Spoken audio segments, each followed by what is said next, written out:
Well, good evening.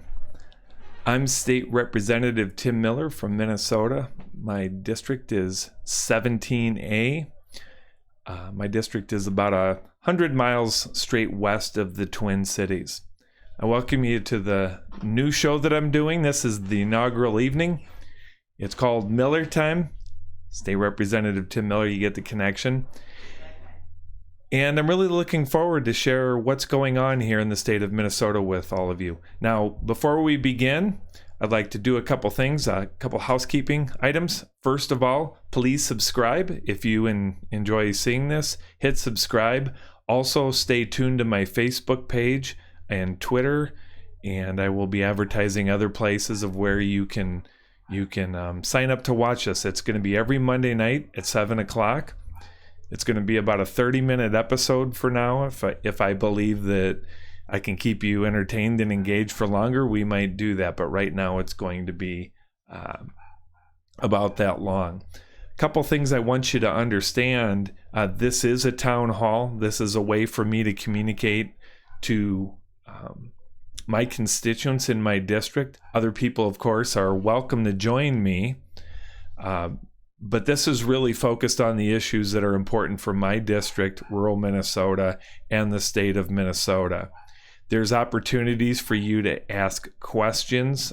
You will see in the comment section if you write something in there. So I'm going to write something right now. Just be sure, and if I see a question there, I'll be happy to answer it. I ask that they're serious questions. This is a town hall. I'd like to know what you're thinking and be able to answer your questions.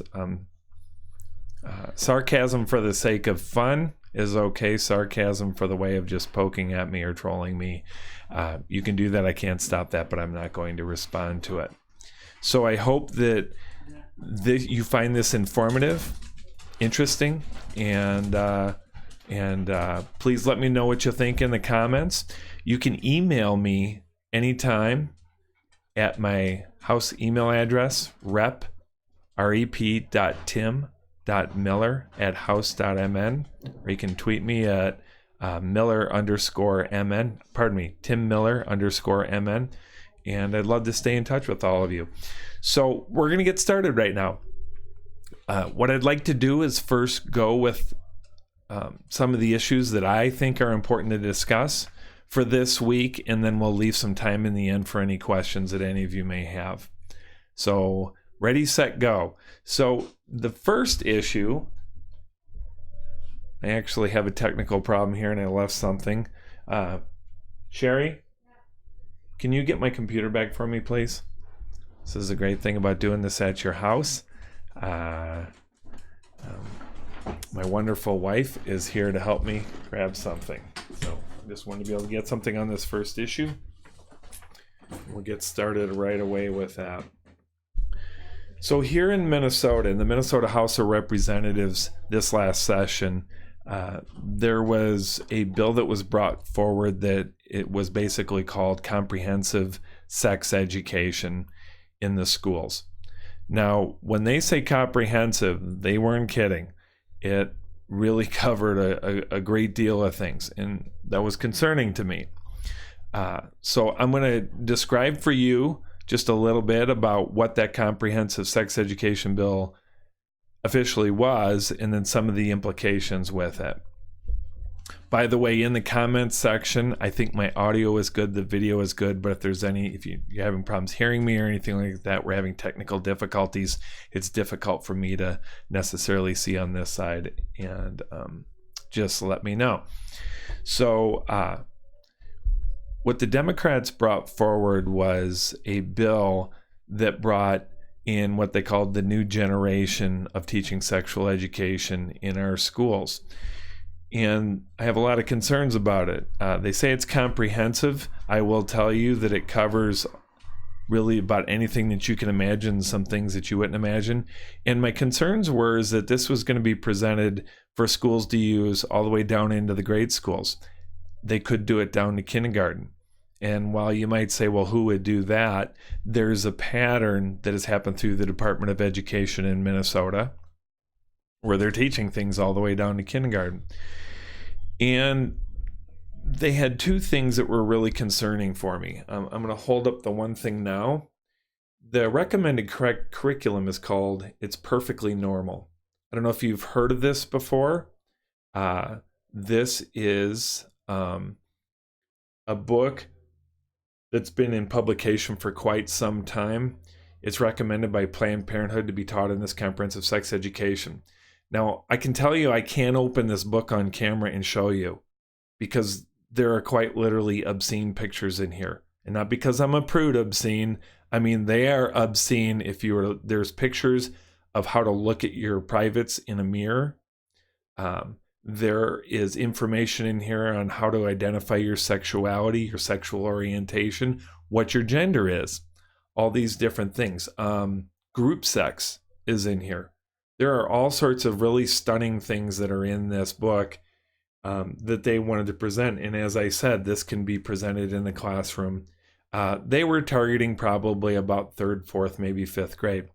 Now, one of my concerns I have is that I don't believe that children are sexual in 3rd grade. They shouldn't be listening to stuff like this. I think that's out of line. Another concern that I had is, so in the state of Minnesota, there's very high standards for the teachers that can teach in a classroom. And I'm good with that. That's understandable. We want to make sure they're licensed, they're qualified, they're teaching what they should be teaching. Well, ironically, in this program, they were going to allow for unlicensed teachers. Now, when we did a little investigating, the people that were going to teach us in the schools was quite literally Planned Parenthood. I don't support Planned Parenthood. They are an abortion clinic. The things that they express to people about their sexuality, I just believe is inappropriate in the school setting. And so I don't want them there. This is a real concern to me. This passed out of the Minnesota House in this last session, this spring. It failed in the Senate. It won't go through the Senate as long as Majority Leader Paul Gazelka, he's a great guy. He's there. He's not going to hear it. But the governor did say that he would sign it, so we're just one step away from that. I am going to be fighting against this. There's a lot more that I could probably tell you about this. Pay attention. Maybe next week. I forgot to prepare this, but there's a link to a video of a friend of mine, State Representative Eric Lucero. He did a wonderful job describing all this on the House floor. I think it's worth your while watching. If I can, kind of keeping things simple here for my first time, but if I feel coordinated enough that I can bring that up, I certainly will. If not, I will share it with you next week. One thing that I want to also share with you, if you would like to get involved and address this issue, on Sunday, September 22nd at 1:30, the Child Protection League, they're a great organization who defend traditional family values and keep a close eye on things like this. They're holding a rally at the Minnesota Capitol in St. Paul, Sunday, September 22nd at 1:30. And they're going to discuss these issues. And I encourage you, this is a good way to get involved. If you want to be involved, this is a time to go. I know it's a drive to the Capitol if you're in my district, but if you're watching this from somewhere else, I encourage you to get there. So it starts at 1:30. I have the privilege and honor that I'm going to be providing the opening prayer to this. I believe State Representative Eric Lucero will probably be there and he'll be speaking, but they're going to talk about this issue. So I hope you can make that. You can find out cplaction.com. If you Google Child Protection League, you'll find their homepage. That I may try and throw up on the on my, here we go. I'm going to bring this up for you so that I'll post it.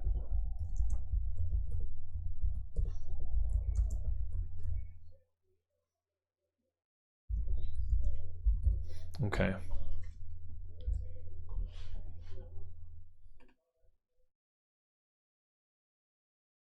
It's not real smooth. We'll get better at this as time goes on, but I want you to be able to have this information. There we go. Okay. If you'd like to learn more about this event, that's the information right there. Okay. So I'm going to move on to my next issue. If you have any questions about that, we can follow up at the end, but I'd like to move into issue number 2. And this takes us something that's very local and very important to my district. People here know well about this. If you're new to listening to me and you don't live in my district, you may not understand. But in my district, in the town of Appleton, we have a empty prison right now. It's a privately owned prison. They contract out to states. They have contracted to Minnesota in the past. They contract to the federal government, and it is sitting alone still. And it's devastated the town of Appleton and the region. If you live in rural Minnesota, you have an employer that employs 300 or 400 people and they close up. That's very difficult. So I have been working since I've been a legislator in 2015. I've been working to find opportunities. Now, it's not my responsibility for a private company to find them work, if you will, but I want to make sure that the state of Minnesota does not have any impediments to this or cause any problems. And there was some evidence that there were, but with my predecessor not helping him out there was some problems. So long story short, we found a couple things. Number one, that the CoreCivic, who owns the prison, is very amiable to different opportunities, including selling the prison. And the state of Minnesota has overpopulation problem, overcrowding problem. And so I've been working with the Department of Corrections, the Department of Public Safety, and been working with all these people over the last several years to have the state take this over. Now, this is a very politically charged issue because it involves the public unions, the guards, where they do and don't want to have this, the Department of Corrections in the state of Minnesota. Those that are listening that aren't from local or not from the state of Minnesota, our current prison system is very concentrated around the Twin Cities. That's not typical in most states. They're usually spread throughout the state. Appleton is probably about 3 hours from the Twin Cities. So they view that as a challenge. I don't. It's a great facility. We have crumbling infrastructure with other facilities, and this is a state-of-the-art prison ready to go with just a few updates since it's been closed for a few years.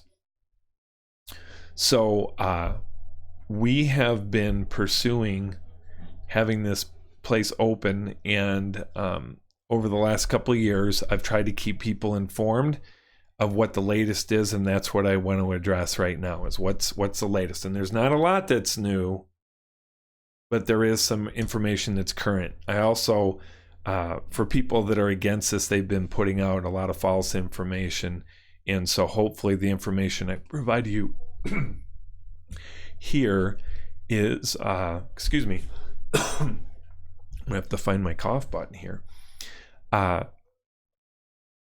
There's false information out there that needs to be corrected. So here's the most current information.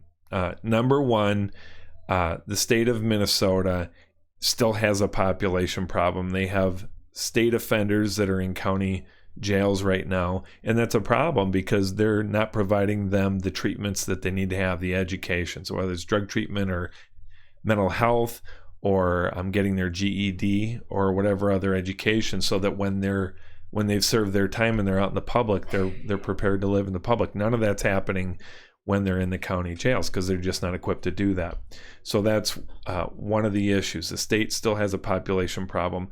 I have had a couple great conversations with Commissioner Schnelli's, the Department of Corrections commissioner, and we've had good conversations. He is not committing to using Appleton by any means, so I don't want to mislead there, but he understands the assets that is there, and he has agreed to have continuing conversations with me, with CoreCivic, and moving forward to where those needs may be. So we hope that happens. Another issue that's really become up, or that's come forward current, this is actually news that's been around for about a year and a half, but the federal government is looking, Immigration and Custom Enforcement, ICE as it's known, is looking for more facilities across the United States, and they're looking at the Appleton prison. Now, like I said, they've been looking at it for about a year and a half. The federal government moves slowly, but there was a couple articles here locally in the past couple months that have kind of brought it forward. And as you might imagine, there's some people that really are not supportive of having ICE. Matter of fact, there's a state representative, Howard, who says he's going to present a bill next year in the legislature to ensure that ICE cannot have a presence in the state of Minnesota. I think this is wildly inappropriate. This is not the responsibility of the legislature to say where the federal government should be. ICE is a duly legal agency of our federal government, and to say that the federal government cannot come into the state of Minnesota in this way is very troublesome. There are some people who are fighting against ICE being here. What I can tell you is I don't know a lot, because it's been a relationship between CoreCivic and the federal government with ICE, but they are having ongoing conversations. I've talked with people with CoreCivic, the owners, and they said, yes, those conversations continue, but where they're exactly at, we don't know. But I have no problem with it being there. Now, if the people in the area have issues with it, they need to have that conversation. One of the things that I want you to stay tuned for is I'm going to be having a town hall, a physical town hall in the city of Appleton in the month of November, and we're going to discuss this with the people. And we're going to bring CoreCivic probably out there, and we'll have up-to-date information on where we are moving forward with that. My belief all along has been very clear. The state of Minnesota has a need, and there's an asset in Appleton to fit that need. And I don't believe that barriers of location, as long as they can address all the needs of the Department of Corrections, I don't believe that they should turn away from that, and they should not turn away from it just because it's not in the Twin Cities. So we're going to continue to work on that, and we are going to do what we can. So please send me questions again if you have any regarding Appleton Prison. I know there were not a lot of specific things. If I missed anything that you'd like to know, I'd be happy to share them with you. Okay, so the third subject that I'd like to move on to, I see that there is, we have Yeetmeister who is there, and they're making some comments. I will address the Omar thing if we have a few minutes at the end. I'll share my opinion even on legalizing marijuana. We'll get to that if we have a couple minutes at the end. So, but the third subject that we have that's very important for my district, people that are watching that don't necessarily know this, my district is very rural. It's an agriculture-based economy. My largest town in my district is only 5,500 people. My smallest town is like 80 people. So if people are not farming out here, they're probably working with a business that is associated to agriculture. So this is a very important place. One of my counties, Renville County, is one of the most productive ag counties in the state of Minnesota. Quite frankly, in the United States, it's upper Midwest. The temperatures are right to not only grow the crops but also raise livestock, and so there's a large presence of both. I believe that my county of Renville is the #1 corn producer in the state of Minnesota. Occasionally that switches with Redwood County, which is just to the south of Renville. It's right on the Minnesota River Valley. It's rich, fertile land. Well, what's been happening in Renville County has been very concerning to me. There's been a lot of discussion in the state of Minnesota regarding surface water. So basically it rains, water runs off. So surface water drainage, where in very dark soil, very heavy soil, it's also very flat. And so we have ditch systems out here. There's too much water. We have tile and we have ditch systems.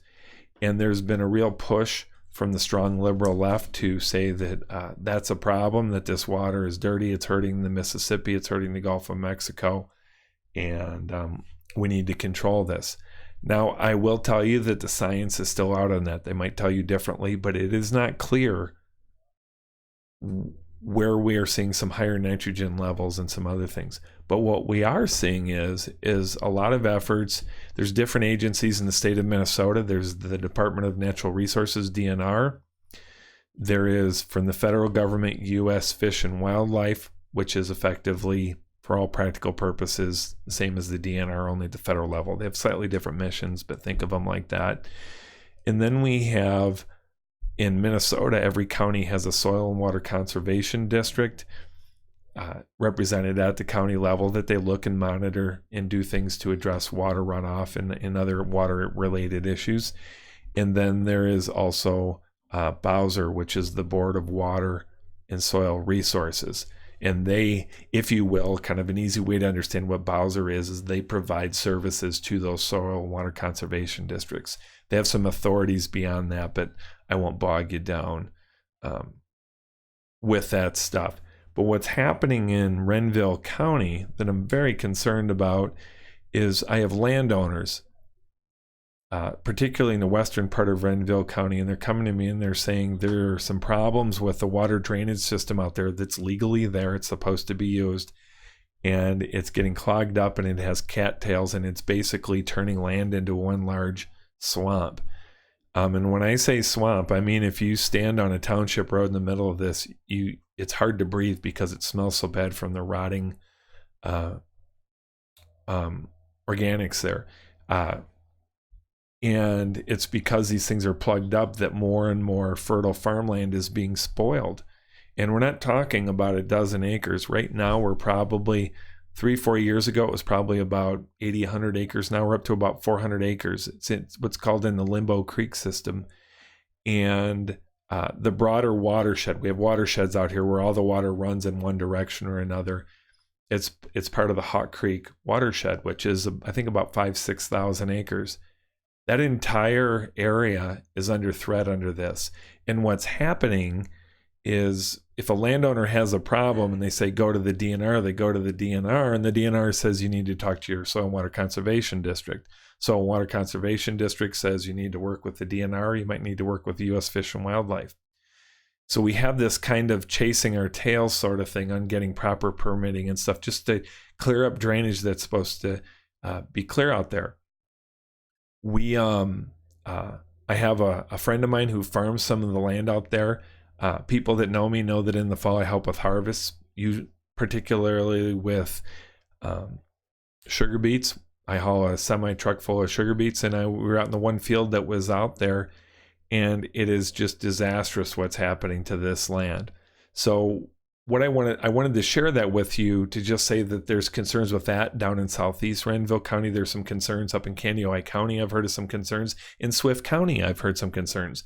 That's 3 of my 4 counties, and I got to believe Chippewa probably has some as well. So what we're going to be doing is we're going to be getting some of these landowners together with some of these officials and get them in the same room.